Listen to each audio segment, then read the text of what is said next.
First, we can try to use the Photos app made by Google in order to erase objects or people from our photo. So go to the app drawer and open Photos. Now in here, and let's continue. Let's grant the permission and let's close this. Now in here, we can open the photo that we wish to edit and press edit at the bottom of the screen. After that, you can go to tools. And over here, you might be able to find the eraser, the magic eraser. In my case, unfortunately, there is none. But I know that after, for example, updating the app and so on and so forth, there is a chance that you will find it. So you can try to use it and see if it works. In my case, even if I had this app before, because I had before I factory reset this smartphone, it still didn't work. So if it doesn't work in your case as well, what you can do is go to the Play Store, go to search, and now over here we can search for an app that is called Snapseed.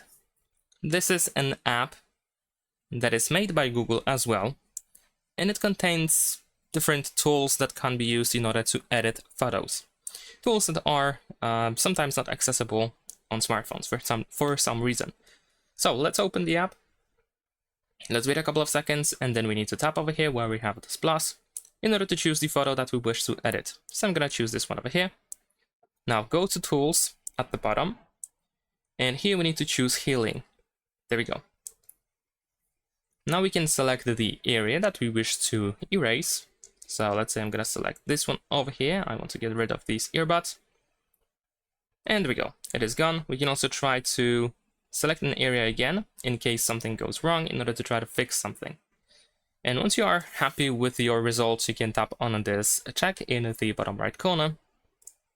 Now press export, and then we can save. Let's wait a couple of seconds. There we go, photo saved. So let's go to the gallery and let's see if it's actually there. And there we go, here we have it. Check out this playlist to find more guides, like, comment, and subscribe.